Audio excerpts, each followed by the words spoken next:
Question number 9 में क्या कह रहा है बच्चों, इसमें कह रहा है कि the major product of the reaction between cyclopentyne, ये हेप्टाइन कह रहा है, क्या ये साइक्लोहेप्टाइन एंड H2O, H2SO4 और HgSO4। तो बच्चों यहाँ पे इसको हम लोग क्या बोलते हैं, हाइड्रेशन ऑफ एल्काइन बोलते हैं। ठीक है, ये हाइड्रेशन ऑफ एल्काइन रिएक्शन है जहाँ पे Hg2+ के कारण, ठीक है, ये Hg2+ जो होता है मेटल कैटायन, वो साइक्लिक ट्रांजिशन स्टेट बनाते हैं। तो चलिए हम लोग पहले साइक्लोहेप्टाइन बना लें। साइक्लोहेप्टाइन का बच्चों अगर आप स्ट्रक्चर बनाएं तो ये पहले तो साइक्लोहेप्टाइन हमें बनाना चाहिए। तो ये चलिए साइक्लोहेप्टाइन हो गया, ये 1 2 3 4 5 6 7, आप कहीं पे भी ट्रिपल बॉन्ड लगा दें इस तरीके से। ठीक है, अब इसके ऊपर क्या दिया गया बच्चों, इसके ऊपर दिया गया है HgSO4, HgSO4, ठीक है, एसिडिक मीडियम में H2SO4 और H2O के साथ।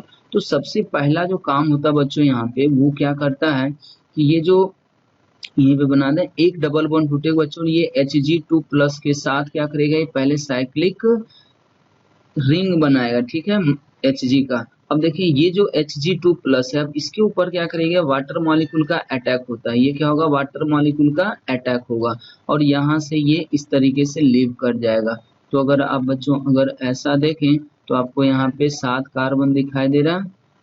ठीक है, अब यहाँ पे क्या होगा बच्चों, यहाँ पे एक OH आ जाएगा, ये डबल बॉन्ड रहेंगे और ये Hg+ के फॉर्म में जाएगा। और Hg+ जो है बच्चों वो 2+ के फॉर्म में ज्यादा स्टेबल होना चाहता है, वो क्या करना चाहेगा, Hg+ आ गया यहाँ पे, तो ये Hg2+ के फॉर्म में ज्यादा स्टेबल, इसलिए ये वापस फिर से एक इलेक्ट्रॉन इसको रिलीव कर देगा और यहाँ से ये वापस फिर से Hg2+ के फॉर्म में चला जाएगा, चूंकि उसका Hg2+ ज्यादा स्टेबल है। तो फिर से क्या होगा बच्चों, यहाँ पे नेगेटिव आएंगे तो नेगेटिव जो है Hg के कारण वो OH लग जाएगा, ये H लग जाएगा, तो आपको ये ऐसा बनेगा। और आपको पता है बच्चों कि ये इनऑल फॉर्म है, ये क्या है, इनऑल फॉर्म है, तो ये टोटोमेराइज होकर किस में चला जाएगा, कीटो फॉर्म में। अगर ये कीटो फॉर्म में जाएगा बच्चों तो आप देखें इसका आंसर आपको क्या कौन सा मिल जाएगा, ये यहाँ पे ऐसा बन जाएगा। ठीक है, तो इस तरीके से हमारा ये क्या हो जाएगा, आंसर हो जाएगा। क्वेश्चन नंबर अगर 10 देखें बच्चों तो ये क्या है, NaOH CO और हीट किया मतलब ये डीकार्बोक्सिलेशन का प्रोसेस है। और अगर आपको पता हो कि डीकार्बोक्सिलेशन में होता क्या है, तो डीकार्बोक्सिलेशन में बच्चों ये होता है कि ये जो C डबल बॉन्ड OH है मतलब एसिडिक ग्रुप है, ये यहाँ से लीव करेंगे और क्या बनाएंगे, कार्बेनाइन बनाएंगे और इसके साथ CO2 गैस रिलीज होते हैं। ठीक है बच्चों, तो ये पहले बेस यहाँ से H लेगा, H लेने के बाद ये रेजोनेट्स करेगा, फिर ये यहाँ से लीव कर जाएगा, आपको मैकेनिज्म पता होगा थोड़ा बहुत। ठीक है, तो इस तरीके से हम लोग देखें तो ये एनाइन बन गया बच्चों। और ये एनाइन जो है देखो वो रेजोनेंस स्टेबलाइज है, ये एनाइन जो क्या है रेजोनेंस स्टेबलाइज है, इसीलिए ये रेजोनेंस करके एक अपना रेजोनेटिंग स्ट्रक्चर बनाएंगे। तो ये CH2- बनेंगे, फिर ये CH डबल बॉन्ड हो जाएंगे और यहाँ पे CH3 आ जाएगा और ये CH3 आ जाएगा। अब देखो बच्चों हमारे पास इसमें 2 एनाइन है, तो ये दोनों ही एनाइन क्या करेगा कि वाटर से क्या करेगा, H को लेगा। अगर H लिया तो एक बार ये यहाँ पे CH3 बना देगा H लेने के बाद। ठीक है बच्चों, फिर एक बार अगर ये ले लिया तो एक बार ये यहाँ पे H बन जाएगा, आपको पता चल गया होगा। ठीक, तो अगर इस तरीके से देखें तो यहाँ 2 एल्कीन मिल रहा है और ज्यादा स्टेबल एल्कीन ये है बच्चों, इसलिए मेजर प्रोडक्ट तो यही होना चाहिए। बट यहाँ पर कह रहा X विल बी, तो क्या क्या हो सकता है, तो अगर देखें तो ये वाला यहाँ पे दिया हुआ इसलिए ये भी हो सकता है और ये वाला यहाँ पे दिया हुआ इसलिए ये भी हो सकता है, तो इसका आंसर दोनों हो जाएगा बच्चों। क्वेश्चन नंबर 11 देखो बच्चों, इसमें क्या कर रहा है, इसमें एक एल्कीन दे रखा है आपको MCPBA, वापस फिर से वही है बच्चों, मेटा क्लोरो परबेंजोइक एसिड। जब भी ये आए बच्चों तो आप समझ जाएं डबल बॉन्ड के साथ क्या होगा, इपॉक्साइड बनेगा। तो चलिए हम लोग पहले इपॉक्साइड बना लेते हैं। डबल बॉन्ड का जो पहला रिएक्शन स्टेप का है वो हमारा हो गया बच्चों CH2 ऐसा, और ये क्या बन जाएगा हमारा इपॉक्साइड, ये X हो गया बच्चों। ठीक है, अब कह रहा है कि इसके ऊपर H+ के रिएक्शन कराएंगे। जैसे आप H+ का रिएक्शन कराएंगे बच्चों, यहाँ पे ये आ जाएगा पॉजिटिवली चार्ज। H+ कहाँ पे जाएगा बच्चों, जहाँ पे लोन पेयर होगा, तो अभी ऐसे ऑक्सीजन पे चला जाएगा। तो अब ये देखिए हो गया चार्ज इपॉक्साइड। और बच्चों इपॉक्साइड में 2 ही रूल होता है कि अगर आपका इपॉक्साइड चार्ज है, ठीक है, और आपका इपॉक्साइड न्यूट्रल है, तो जब चार्ज इपॉक्साइड होगा तो चार्ज इपॉक्साइड पे जो अटैक होता है बच्चों, इन दोनों टर्मिनल में से किस टर्मिनल पे होगा, मोर हिंडर टर्मिनल पे होगा। और अगर यही न्यूट्रल होता है, इसके ऊपर प्रोटोनेशन नहीं हुआ होता, तब हम लोग लेस हिंडर्ड पे करते। खैर यहाँ पे प्रोटोनेशन करवाया है और ये 18 का रिएक्शन करवा रहा है। इतना काम करने के बाद बच्चों हमारा बन जाएगा वाई, और वाई अगर हम बना के देखें बच्चों तो ये कुछ इस तरीके का बनेगा कि इस टर्मिनल पे आपको OH मिलेगा और यहाँ पे आपको मिलेगा बच्चों OH18। अगर कॉन्फ़िगरेशन देखते तब तो ये अपोजिट आता, ठीक है।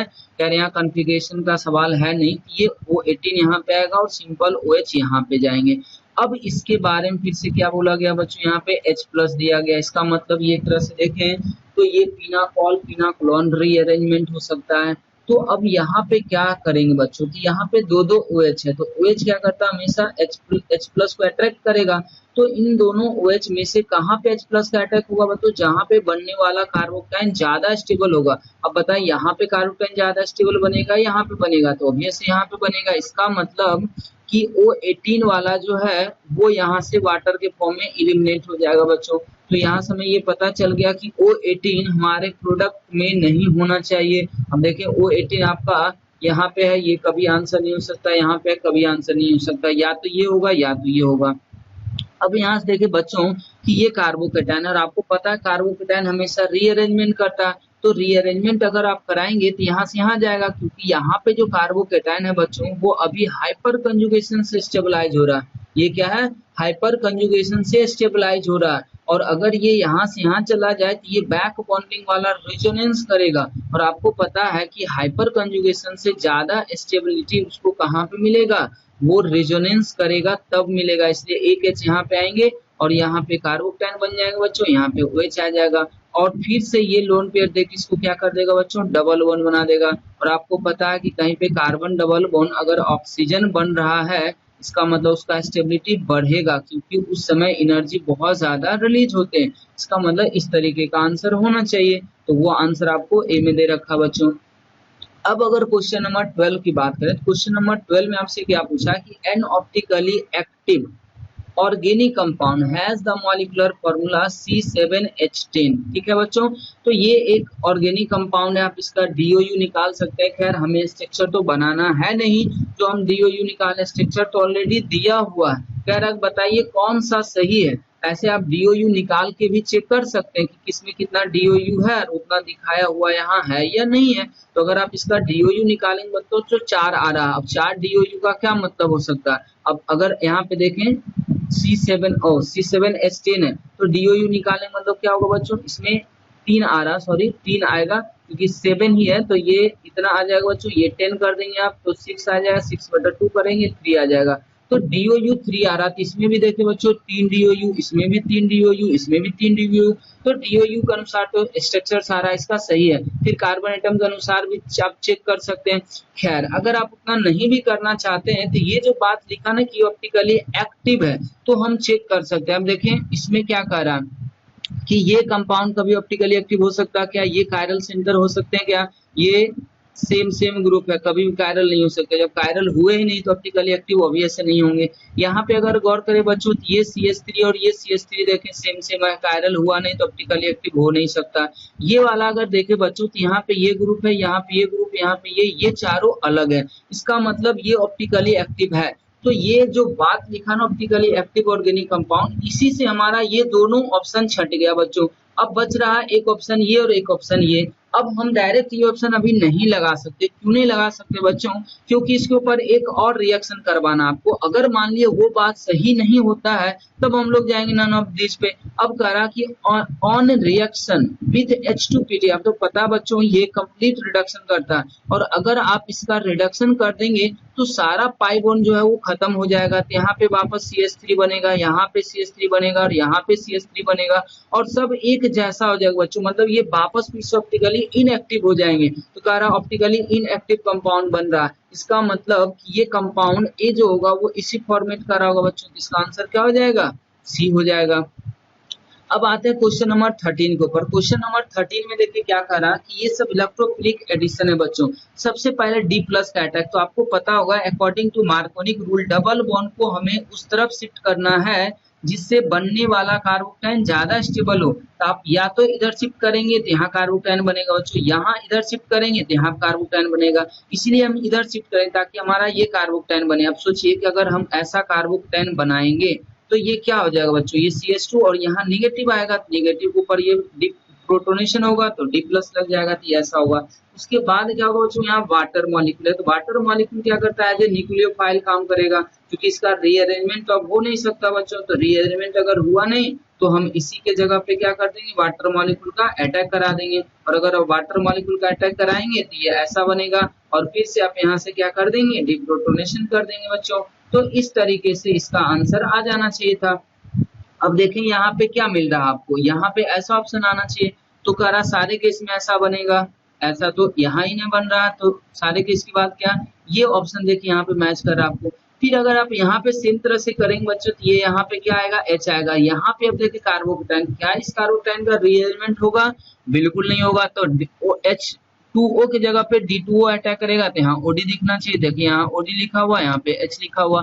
फिर अगर इसमें अब आए तो ये वापस फिर से D प्लस यहाँ पे, तो D प्लस यहाँ पे और OD यहाँ पे, तो इस तरीके से आंसर देखिए बच्चों इसका क्या आ जाएगा, B आ रहा है।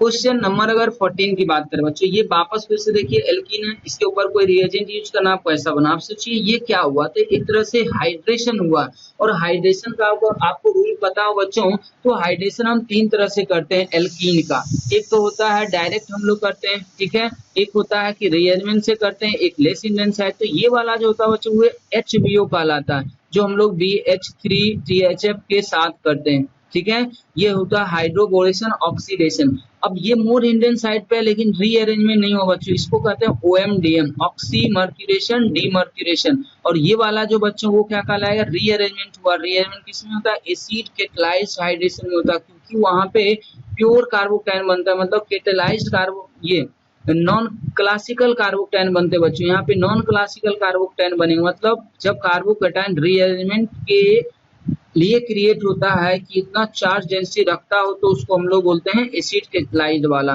तो इस तरीके से देखो बच्चों, तो यहाँ पे आंसर बी हो रहा है। फिर इसमें देखो बच्चों, ये मेटल, अगर कभी भी आपको लिक्विड अमोनिया सॉल्यूशन में अगर अल्कली मेटल यूज किया जाए बच्चों, तो वो हमेशा ट्रांस एल्कीन बनाता है, तो ये रिडक्शन करेगा ट्रांस एल्कीन, ये रिडक्शन करेगा ट्रांस एल्कीन। आप देखें दोनों ही ट्रांस एल्कीन यहीं पे है, यहाँ H ऐसे लगाएंगे, यहाँ H ऐसे लगाएंगे, यहाँ H ऐसे लगाएंगे, यहाँ H ऐसे लगाएंगे, ये दोनों ही एल्कीन किस फॉर्मेट में बच्चों, ट्रांस फॉर्मेट में, तो ये आंसर हमारा हो जाएगा। क्वेश्चन नंबर 16 देखें बच्चों, इसमें क्या कह रहा है कि rate of dehydration when given compounds are treated with concentrated H2SO4। तो बच्चों डिहाइड्रेशन का जो रेट होता है वो किसके ऊपर डिपेंड करता है, तो इसमें सबसे पहले हम लोग क्या देखते हैं बच्चों की जो इंटरमीडिएट कार्बोकैटायन बनेंगे, तो OH को हटा कर कार्बोकैटायन बनाएंगे, यहाँ भी कार्बोकैटायन बनेगा OH हटाने के बाद, यहाँ भी कार्बोकैटायन बनेगा OH हटाने के बाद, और यहाँ भी बनेगा। तो हम लोग बच्चों बोलते यही है कि जिस कार्बोकैटायन का स्टेबिलिटी जितना ज्यादा होगा, जिस कार्बोकैटायन का स्टेबिलिटी जितना ज्यादा होगा, उसका रेट ऑफ रिएक्शन उतना ही ज्यादा आएगा। तो अगर आप देखें इन सब में सबसे ज्यादा जो स्टेबलाइज्ड कार्बोकैटायन होंगे वो कौन से होंगे, ठीक है। तो अब देखें यहाँ पे ये रिजोनेंस कर रहा बच्चों कार्बोकैटायन सिंगल डबल रेजोनेंस में, कार्बोकैटायन सिंगल डबल रेजोनेंस में, कार्बोकैटायन सिंगल डबल रेजोनेंस में, ये रिजोनेंस नहीं कर रहा थी, तो कंफर्म हो गया बच्चों कि S वाला सबसे कम होगा। अब इसमें भी रिजोनेंस है, इसमें भी रिजोनेंस है, इसमें भी रिजोनेंस है, तब आप क्या देखेंगे, तब हमें देखना होगा अल्फा H, चूंकि जो सीक्वेंस होता है aromaticity, equivalent resonance, resonance, hyper और इंडक्टिव, तो ये है नहीं, ये है नहीं, ये था, तो ये देखें तो ये पता चल गया। अब तीनों में एक ही जैसा रेजोनेंस है, एक ही जैसा रेजोनेंस का मतलब सेम कंट्रीब्यूटिंग स्ट्रक्चर बनाएंगे लगभग, तो अब हम लोग हाइपर पे आ जाएंगे। यहाँ पे देखिए बच्चों, तो आपको हाइपर कंजुगेशन ज्यादा मिलेगा, ये 3 अल्फा H यहाँ पे और 2 अल्फा H यहाँ पे, इसमें अल्फा H कितना हो जाएगा बच्चों 5। यहाँ पे अगर आप अल्फा H की बात करें तो ये कार्बोकैटायन इधर अल्फा H करेगा 2, ठीक है, यहाँ तो है नहीं तो सिर्फ 2 आएगा। यहाँ पे अगर अल्फा H की बात करें बच्चों, तो यहाँ पे आपको एक भी अल्फा H नहीं मिलेगा। तो इस तरीके से देखें, सबसे ज्यादा R हो गया, उसके बाद Q हो जाएंगे, उसके बाद P हो जाएंगे, तो R, Q, P और S, ऑप्शन सी दिया हुआ बच्चों, ठीक है। अब आ जाइए क्वेश्चन नंबर 17 में। क्वेश्चन नंबर 17 में क्या कह रहा कि H2SO4 हीट किया गया बच्चों, मतलब ये डिहाइड्रेशन है। डिहाइड्रेशन करने का तरीका क्या होता है कि पहले आप OH को हटाएंगे और कार्बोकैटायन बनाएंगे, पहले आप OH को हटाएंगे और कार्बोकेटाइन बनाएंगे। अब उसके बाद ये जो कार्बोकेटाइन है बच्चों वो रीअरेंजमेंट करता है। अब रीअरेंजमेंट ये किस तरीके से करेगा, तो आपको पता है कि अगर ये रिंग के जस्ट बगल में होगा तो खुद को रीअरेंजमेंट जो करेगा वो रिंग को एक्सपेंड करके करता है। रिंग को क्या करता है बच्चों, एक्सपेंड करेगा। ये यहाँ से हाइड्रोजन शिफ्ट नहीं करेगा, क्योंकि हाइड्रोजन शिफ्ट करेगा तो और ये 4 डिग्री कार्बो, ये 4 मेंबर रिंग के ऊपर बन जाएगा और हाईली अनस्टेबल हो जाए, इसलिए क्या करता है अपने आप को एक्सपेंड करेगा, एंगल स्ट्रेन को कम करेगा। तो एंगल स्ट्रेन कम करने के लिए क्या हो गया, एक्सपेंड हो गया। अब देखिए बच्चों हमें हीट भी करना है, इसका मतलब ये कार्बोकेटाइन क्या करेगा, इलिमिनेशन कर जाएगा, H प्लस अपना क्या करेगा, रिलीज करेगा। तो जो पी प्रोडक्ट है बच्चों वो ऐसा बन गया। अब सोचिए पी के ऊपर क्या दिया हुआ, NBS। NBS का मतलब होता है एन ब्रोमोसक्सिनामाइड। ये बच्चों आपको पता होगा कि ये Br डॉट का सोर्स होता है, ठीक है। ये फ्री रेडिकल एलाइलिक सब्स्टिट्यूशन कहलाता है। तो ये जो कार्बन कार्बन डबल बॉन्ड है ना, इसके एलाइलिक पोजीशन पे या तो ये यहाँ पे क्या करेगा, ये यहाँ से H डॉट लेगा, मतलब फ्री रेडिकल मैकेनिज्म से ये बन जाएगा बच्चों। तो अगर हम आगे इसका बनाएं तो आपको जो प्रोडक्ट मिलना था बच्चों वो कुछ ऐसा मिलना चाहिए था, या तो इस पोजीशन पे होता है या तो इस पोजीशन में, दोनों से मेट करता है। तो ऐसा ऑप्शन आपको कहाँ मिल रहा है, सी में। तो इसलिए आंसर इसका क्या हो जाएगा, सी हो जाएगा। अब अगर क्वेश्चन नंबर 18 की बात करें बच्चों, तो यहाँ पे देखिए OSO4 1 इक्विवेलेंट दिया हुआ, ठीक है, ऑस्मियम टेट्रा ऑक्साइड। और आपको पता है कि ये एक कॉम्प्लेक्स बनाता है, एक एक क्या करेगा बच्चों, डबल बॉन्ड के साथ एक साइक्लिक ट्रांजिशन स्टेट बनाता है, ठीक है। तो जब साइक्लिक ट्रांजिशन बनाएगा बच्चों, तो यहाँ पे देखिए क्या है कि ये डबल बोन और ये डबल बोन, दो डबल बोन है। तब इन दोनों डबल बोन में देखना बच्चों ये किसके साथ रिएक्शन करेगा। तो रिएक्टिविटी का, डबल बोन का जो रिएक्टिविटी होता है बच्चों, इसके लिए हम लोग क्या देखते हैं, इसके लिए हम लोग को देखना होता है इलेक्ट्रॉन डेंसिटी कहाँ पे ज्यादा है।